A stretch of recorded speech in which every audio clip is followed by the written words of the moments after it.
Bonjour à tous, j'espère que vous allez bien. On se retrouve pour le brief du mardi 5 juillet 2022. J'en profite comme tous les débuts de mois, c'est le meilleur moment pour rejoindre l'école. Donc je pense que vous connaissez un petit peu le concept de l'école maintenant, mais si jamais ça vous permet de vous former sur l'analyse technique, sur la création de votre trading plan, sur le développement de vos propres setups et d'être tous les matins accompagné de moi-même. Parce que je fais des briefs avec les élèves qui sont plus longs que les briefs YouTube dans lesquels on voit beaucoup plus de choses que ce qui est disponible sur YouTube et aussi dans lesquels je réponds à toutes leurs questions, etc., etc. Donc tout le descriptif du Patreon est ici, et pareil, hein, je le répète, mais tout est dispo en diffusion, et dès que vous rejoignez l'école, et pour toujours, vous aurez l'accès à la playlist des cours, et absolument tous les cours qui ont été faits depuis le début, donc n'hésitez pas. Alors du coup, aujourd'hui, on parle Bitcoin, bien évidemment, qui est en train de pousser un petit peu. Donc on avait vu un petit peu les signes de reprise au niveau du momentum en H4, donc ce qui permet de pousser les prix. On parlera aussi un petit peu d'order flow. Et on parlera de Atom aujourd'hui. Donc tout ce que je dirais pour Bitcoin, c'est valable pour Ethereum, puisqu'ils ont absolument la même charte actuellement. Et du coup, je ferai une petite mise à jour d'Atom qui commence à être pas trop mal. On a des petites news au niveau de la dynamique du prix, donc je trouve ça plutôt intéressant. Alors du coup, le BTC bon, qui est toujours dans son range daily, donc ça change pas, ok. Ce qu'il faudrait pour penser plus bullish en termes d'analyse technique, c'est vraiment une cassure des 21 800. Donc vous voyez, pour l'instant, on n'y est pas encore. Maintenant, c'est pas parce qu'on n'y est pas encore que c'est bearish, hein. C'est juste qu'on n'y est pas encore et que du coup pour évoluer dans un range, faut monter déjà dans le haut de celui-ci et le breakout, donc le casser. Si on a quelque chose comme ça et que ensuite on n'a pas de réintégration, donc par exemple un pullback et on confirme enfin un nouveau sommet, là on sera officiellement, comme si c'était pas quelque chose qui sort, on sera dans officiellement un rallye d'été, que je peux appeler un rallye d'été, donc c'est-à-dire du retracement, et du coup la prochaine zone, ce sera la zone de rechargement de short du mouvement précédent, en tout cas pour ma part, entre les 26 660 et les 28 900. On en est loin, je suis pas en train de vous annoncer ces niveaux de prix, je vous dis juste que, étape par étape, si on casse le range, etc., que les structures se forment, simplement on pourrait voir un petit rallye d'été se mettre en place. Il faut savoir qu'à chaque fois qu'on a des structures, c'est des pièges, hein, on réintègre, en fait c'est juste des chasses au stop, donc c'est pour ça qu'il faudra absolument surveiller tout ça. Par exemple ici, M, c'est parce qu'on veut voir réintégration, c'est pas bullish. Le W ici pareil, M réintégration, c'est pas bullish, hein. Du coup si on fait la même, vous savez que l'histoire c'est nouveau plus bas derrière et poursuite baissière. Si jamais tout ça se forme, donc faites très attention après les breakouts. Ça c'était pour la vue daily. Au niveau du momentum, on a une petite nouvelle intéressante, c'est que là actuellement on est en train de faire un premier nouveau sommet, donc ici. Donc ça c'est un signal de momentum bullish, donc c'est pas le plus bullish qui existe, mais c'est un petit signal bullish, donc c'est plutôt encourageant. Par exemple, pour ceux qui utilisent le RSI, je sais pas si moi je vais l'avoir. Je vais peut-être l'avoir quelque part par ici. Attendez, laissez-moi chercher.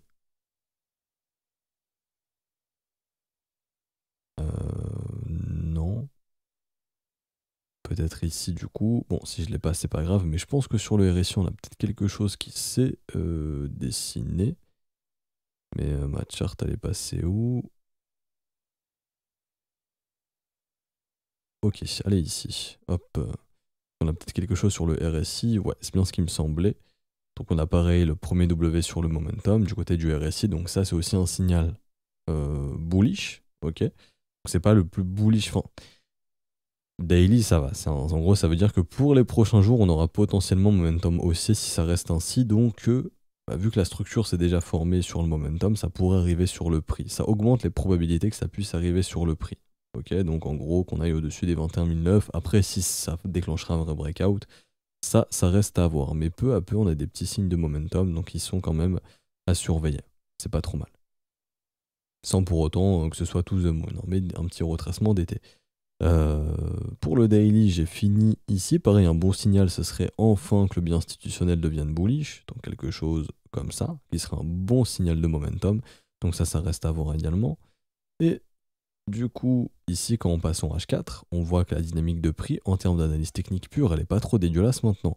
Le fait d'avoir fait un creux ici, un retest dans la zone de rechargement, donc c'est-à-dire que là, on est en train d'instaurer un creux ascendant. Maintenant, une bonne confirmation, ce serait le sommet ascendant aussi, hein, pour avoir un début d'inversion, avec aussi également des signes de force pour se dire, ok, on peut retracer.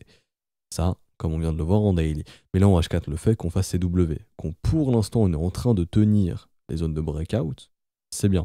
Par contre, rappelez-vous d'une chose, c'est que hier, le marché US, il était fermé, la smart money américaine n'était pas trop présente. Si la smart money aujourd'hui revient et n'est pas contente de se rallier haussier et qu'on a réintégration, ça sera vraiment pas bon signe. Pourquoi? Parce qu'au niveau de l'order flow, pour l'instant, là, les gens sont en train de shorter ce mouvement haussier. Le prix monte, les ratios short augmentent, les funding diminuent. Donc là, c'est pour le Bitcoin que je dis ça, même sur Ether, hein, mais là, on voit que le funding il est en train de baisser alors que le prix il est en train de monter. Les gens sont pas trop contents de voir le prix monter pour l'instant. Maintenant, ce qu'il faut savoir, c'est que là, il y a beaucoup de positions qui se sont ouvertes. Des 19 200 jusqu'aux 19 800, et ça, je le vois aussi sur ExoCharts ici, où ça se voit bien. Grosse hausse d'open interest. Les vendeurs, ils sont bloqués, là, ça se voit sur ExoCharts, entre 19 500 et environ 19 300, 19 000, ouais, 19 300. Si on rebascule sous les 19 500, 19 300, donc on en est loin, pour l'instant, on est 1000 $ au-dessus. Mais si on rebascule sous cette zone, c'est grave pas bon signe. Pourquoi? Parce que comme d'habitude, je vous l'explique assez souvent, mais c'est le même concept. Là, les vendeurs, ils sont bloqués. C'est-à-dire que là, court terme, le mouvement qui met mal les traders court terme et qui fait souffrir le plus de traders court terme, c'est le mouvement haussier. Parce qu'en gros, eux, ils sont venus shorter. Ici, on le voit au niveau de l'open interest. On a eu un open interest qui est monté de 500 millions en quelques heures. Beaucoup de positions déclenchées.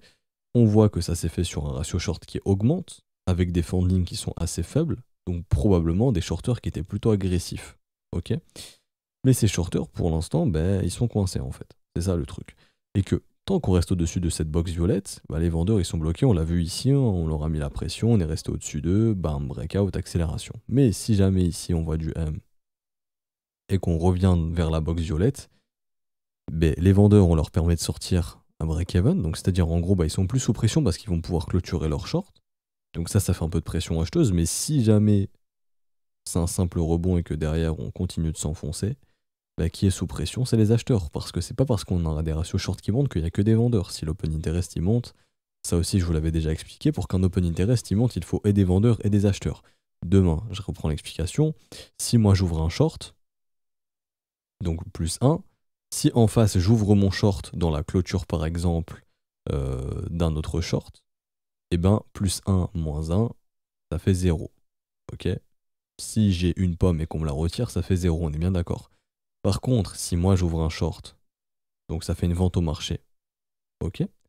Vu que je suis vendeur, il me faut un acheteur.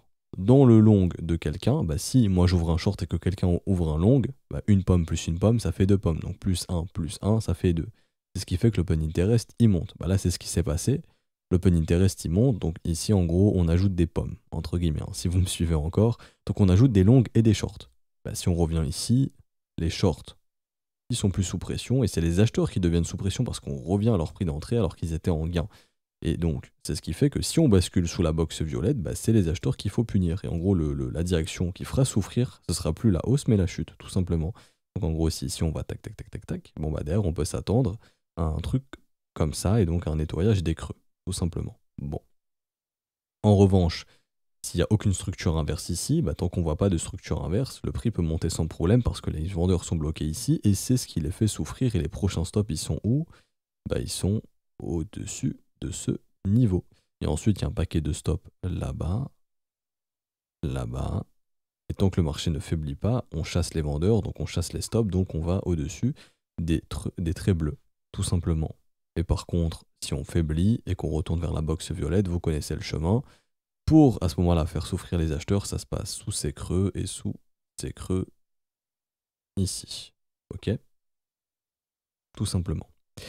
J'ai rien d'autre à dire de plus au niveau de l'analyse technique et de l'order flow, juste que pour l'instant les gens sont pas trop chauds avec le fait que le Bitcoin monte, mais que si jamais bah, on est en train de bloquer des acheteurs ici, bah, on ira les faire souffrir, et si on passe sous la box violette, c'est plus bon signe. Faites attention à l'ouverture du marché US. Techniquement, je vous le dis, hein, techniquement, franchement, c'est vraiment pas moche ce qui se fait sur le Bitcoin. Si ça poursuit ainsi, c'est une direction dans le haut du range, et peut-être même un breakout du range. Par contre, si on repasse sous le point de breakout, là, faut se poser des questions et on ira peut-être réattaquer les creux, et là, ce sera vraiment pas bon signe. Alors, d'ailleurs, oui, hein. Petite mise à jour au niveau du momentum. En H4, il reste bullish. Par contre, en horaire, on a les premières divergences, enfin la première divergence qui se forme.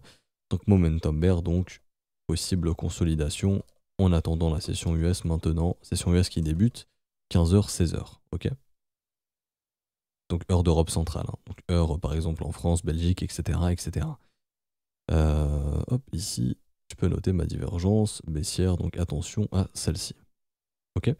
J'ai fini pour Bitcoin, tout ce que j'ai dit pour Bitcoin, c'est valide pour Ether, on a exactement la même chose. La macroéconomie, on a déjà fait le point hier et ça sert à rien de refaire puisque c'était férié, donc les petites variations n'étaient pas hyper importantes, c'était sur les futurs. On attend que le spot puisse réouvrir. Et là, actuellement, du coup, on parle de Atom. Alors, Atom, il est où? Atom, déjà, quand on localise notre marché, il est venu taper les 0,886. C'est un retracement qui est juste exceptionnel. Quand le marché nous le propose, c'est une très très bonne localisation. Ça veut pas dire que c'est le bottom, mais en tout cas, c'est un prix qui est juste exceptionnel. On en avait parlé. On ne savait pas si on allait chercher ces niveaux de prix. Encore une fois, je n'ai pas de boule de cristal. Je ne sais pas où sera le marché demain, ni dans 10 ans, ni dans 100 ans, ni dans 5 minutes. Mais en tout cas, on sait que en termes de statistiques, vraiment 0,886, vous pouvez regarder. Hein. Chaque fois qu'un marché vient à 0,886, il y a souvent un rebond qui se met en place. Rebond qui est en train de se mettre en place. On va parler de plusieurs choses. On va parler d'investissement, de retracement, etc. Pour un investisseur, à l'heure actuelle, pour moi, la seule chose qui est possible à faire, c'est ce qu'on appelle le DCA. Comme on en avait déjà parlé, dans ces zones, on fait du DCA, du dollar cost average. Si je suis quelqu'un qui n'a pas envie de se casser la tête à attendre des signes de retournement clairs ou je suis pas très bon en analyse technique, par exemple, il faut savoir avouer ses points faibles, hein, si on est dans ce cas-là, on fait ce qu'on appelle du DCA. Je vais par exemple dédier, je sais pas, je vais dédier 3000 euros à de l'investissement sur Atom, par exemple, si j'ai envie d'investir 3000 euros, que je suis prêt à perdre ces 3000 euros, bien évidemment. Idéalement, ces 3000 euros représentent 5% maximum du portefeuille. Ok. Et là, on prend l'exemple de 3000, je peux prendre l'exemple de 1000 euros. On va partir sur 1000 euros.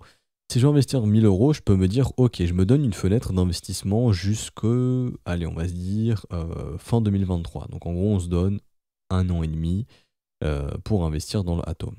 Et ben, ça, on va dire, allez, on part sur 18 mois, ok, ben, on va diviser nos 1000 par 18. Donc par exemple, je fais 1000 divisé par 18, et là, on se retrouve avec une somme qu'on va investir mensuellement de 55 euros. Ce qui, au final, n'est pas énorme, 55 euros si on peut se les permettre.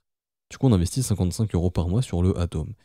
Ok, mais il faut le faire intelligemment. C'est-à-dire que, par exemple, si Atom il commence à sortir des zones de rechargement, etc., donc imaginons d'un coup en 2 mois le truc il monte beaucoup, il se retrouve là-haut, peut-être j'attends un petit peu qu'on revienne là-bas. Et du coup, c'est pas grave. Si pendant 2 mois j'investis pas, je pourrais rattraper les 2 mois que j'ai pas investi. Une fois qu'on revient là-bas, tout ce que j'ai pas investi pendant 2 mois, je pourrais le réinvestir, par exemple. Comme ça, on garde vraiment des moyennes de prix très, très intéressantes. Je pense que moi, le DCA, faut le faire tant qu'on est sous les 0,618, tant qu'on est en fait dans la zone de rechargement ou sous celle-ci. La zone de rechargement, initialement, c'est 0,618, 0,786, mais sur les altcoins, on est plus entre du 88,6 et du 78,6. Donc déjà ici, c'est très très bien. Et voilà, jusqu'au 0,118, c'est très bien. Donc sur une période de 18 mois, tant qu'on est là-dedans, je peux acheter. Si on en sort, je peux attendre un petit peu qu'on y retourne. Et donc tout ce que j'ai pas acheté pendant peut-être 1 ou 2 mois, je le rattrape. Et je les investis une fois qu'on revient dans les zones de rechargement. Donc là, c'est DCA.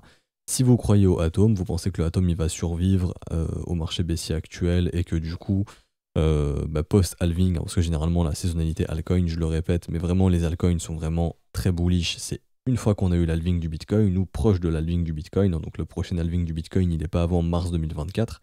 Donc moi personnellement, je ne m'attends pas à de nouveaux ATH des altcoins, à une explosion des altcoins dans tous les sens, pas avant probablement début 2024. Donc c'est fait qu'il y a du temps en fait, et un bottom ça met du temps pour se poser.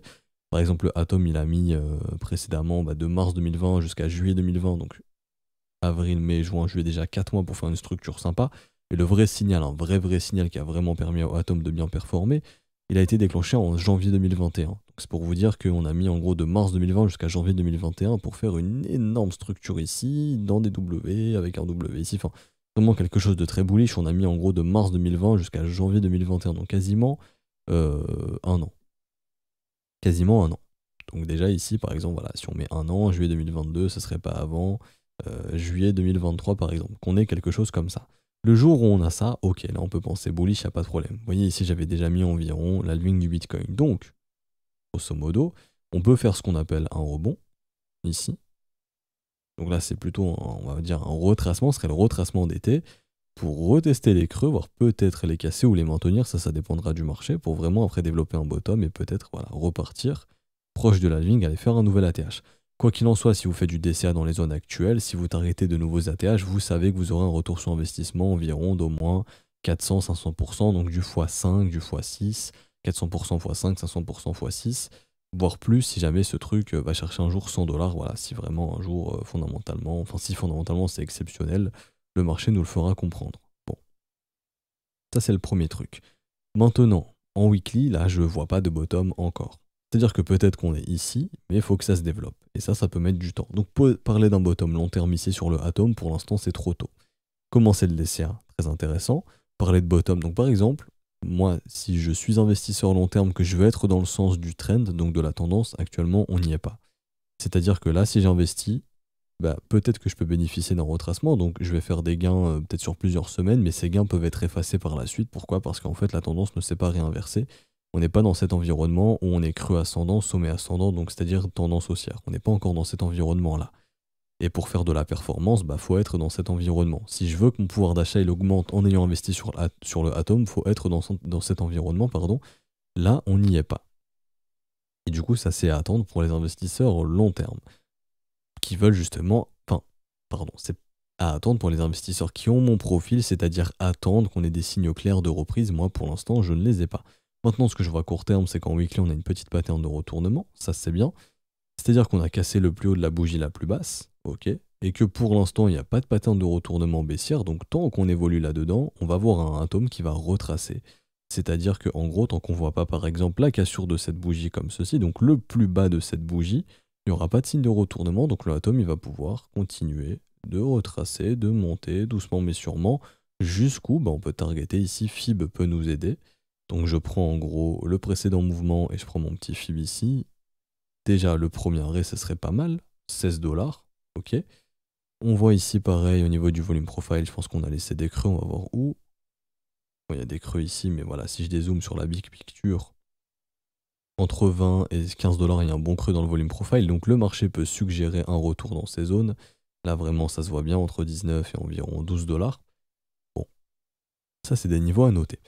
Quand je passe en daily, je vois également qu'on a une structure de prix qui est pas trop dégueulasse. Je vous explique. Alors, ici en daily par exemple, on a les premiers W, on n'avait pas vu ça depuis quelques temps.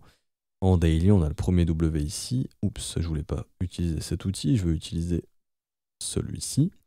Là, le fait de d'avoir breaké les 8,75 $, c'est pas mal. Parce que c'est ce qui fait qu'on est en train d'inverser la dynamique daily. Par exemple, on n'avait pas eu de W sur le Atom. Depuis, honnêtement, en daily, ça fait très longtemps. Ici, on a tenté, on n'a pas réussi. On avait des petits ici en mars, mais c'était pas ouf. Nous, ce qu'on voulait, c'est vraiment un breakout de ces zones. Donc là, par exemple, franchement, le dernier W que je vois sur Atom, il est ici vers décembre 2021. Ça fait très très longtemps. Ici, on avait tenté, pareil, ça a échoué.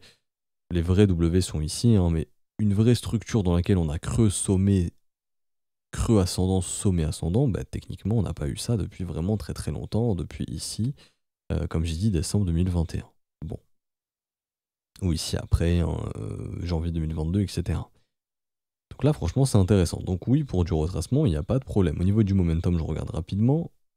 Mais ici, au niveau du momentum, on est aussi sur un momentum qui est haussier. On a fait la divergence haussière. Donc, au niveau du momentum, c'est super cool également. Donc pour moi, le retracement ici, franchement, la structure de retracement est actée, il n'y a pas de problème. Le biais MA13 et MA30 qu'on utilise, il est bullish, donc c'est une bonne chose. Maintenant, si on regarde le biais institutionnel, ça va être pareil. Ok, la croisée bullish également. On a même un petit W dessus. Franchement, c'est cool. Moi, je vous le dis, Atom, à l'heure actuelle, si le Bitcoin il faiblit pas et qu'il continue de pousser, bah, le Atom il peut littéralement continuer de pousser également et de venir dans les zones dont on a parlé juste avant. Ok. Le premier objectif, ça sera environ les 16 $, juste un retracement du mouvement précédent. Et je vais vous rajouter une petite règle. Donc le marché peut retracer de moitié en moitié moins de temps. Je pense que vous la connaissez si vous suivez les briefs. Et du coup, on va calculer tout ça. On va essayer de timer. Enfin, en gros, de donner un objectif de retracement au niveau du timing. Donc, on va targeter tout ça. FIB time zone. Et je vais lui dire de me calculer la moitié du temps du top jusqu'au bottom. Donc, je prends ici de avril 2022. Je prends mon bottom de juin 2022. En gros, ici, on prend cette période et on la reporte, mais de moitié. Donc, techniquement, le marché pourrait se retrouver vers les 19 $ d'ici fin juillet, si jamais cette règle est respectée, qu'un marché peut retracer de moitié en moitié moins de temps.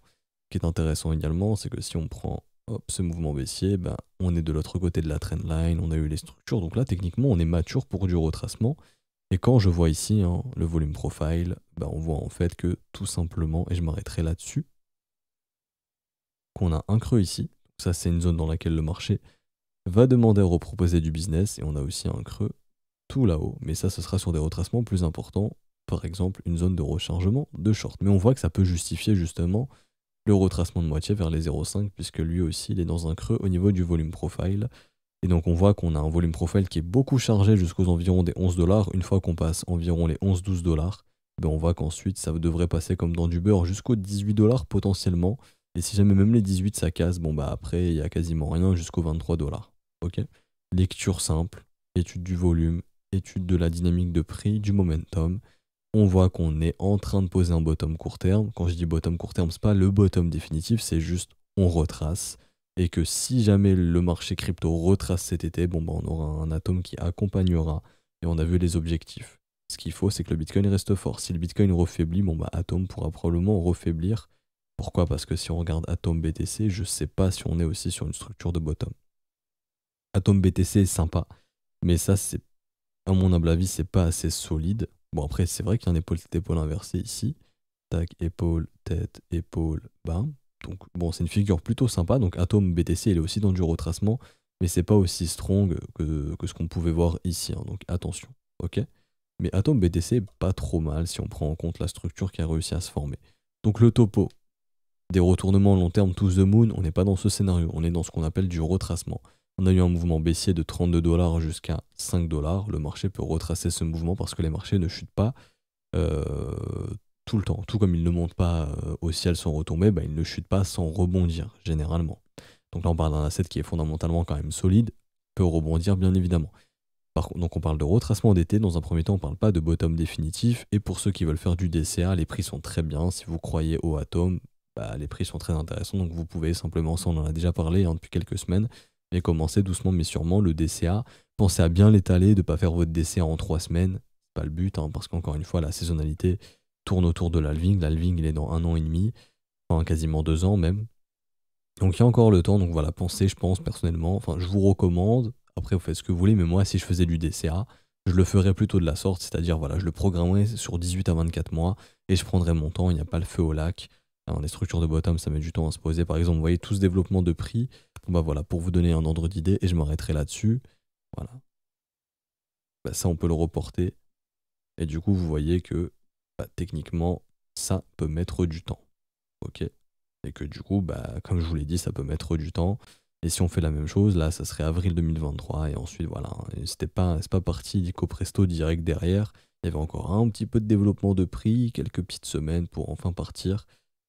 Mais vous voyez ici, on a eu aussi ce développement de prix qu'on pourrait totalement avoir. C'est-à-dire, voilà, si je reclone tout le truc, ici par exemple, voilà. On peut être dans ce qu'on appelle du retracement. Donc en gros, le truc qui retrace. Je vais vous augmenter un petit peu ça. Donc on peut être littéralement dans un truc comme ça. C'est-à-dire on retrace un petit peu, les gens réinvestissent en se disant c'est reparti to the moon, sauf que non, ils se remettent à paniquer. Et en gros c'est ce qu'on appelle la phase de dépression, je vous montre ça. Et je m'arrête ici, promis. Je pense que vous commencez à la connaître également, mais pour les nouveaux, hop, au niveau de la psychologie des marchés, on pourrait du coup être dans un rebond.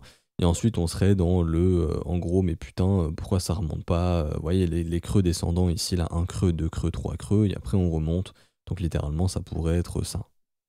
Un creux. Vous voyez, la charte elle ressemble beaucoup, hein. Deux creux, trois creux, et après les gens qui n'y croient plus, sauf que là, c'est vraiment reparti. On pourrait être dans un truc comme ça. Ok? Donc voilà, pour un bottom, du coup, à l'approche de l'halving et une vraie reprise après l'halving du Bitcoin. Donc voilà, un bottom, ça peut mettre du temps avant de se poser. Mais vous, du coup, vous voyez ici, vous avez le temps de programmer votre DCA tranquille. Et de, par exemple, je sais pas, moi, quelqu'un qui a un salaire qui lui permet de épargner 50 € pour l'investissement par mois. Bah, si vous voulez l'investir dans de l'atome, bah, ça vaut le coup, en tant qu'on est dans ces zones, d'investir vos 50 € si vous le souhaitez. Je m'arrête ici, promis. Donc, si ce brief vous a plu, vraiment, n'hésitez pas à laisser un petit pouce bleu, vous abonner si ce n'est pas déjà fait. Vraiment, ça récompense le travail qui est fourni. Ça permet le développement de la chaîne. Également, vous pouvez rejoindre la newsletter, c'est totalement gratuit. Je vous sors dans quelques jours la vidéo d'analyse de vos altcoins préférés. Également, si vous souhaitez rejoindre l'école, vous pouvez le faire via les modalités crypto. Donc, tout est expliqué dans le salon Bienvenue du Discord. D'ailleurs, vous pouvez rejoindre le Discord, c'est totalement gratuit. Il y a des ressources gratuites dessus. Et vous pouvez échanger avec la communauté. Mais si jamais toutes les explications sont dans le salon Bienvenue, si vous avez une quelconque question, n'hésitez pas à la poser à un des professeurs ou dans le Discord, on pourra vous répondre. Si vous avez procédé au paiement via les modalités crypto, vous pouvez envoyer votre TXID, donc l'identifiant de transaction, à tous les profs. Le premier qui le voit le valide et vous avez votre rôle élève dans la journée. Normalement, c'est bon. On se retrouve donc probablement demain pour une update de marché si le marché a bougé. Bonne journée à tous. Ciao, ciao.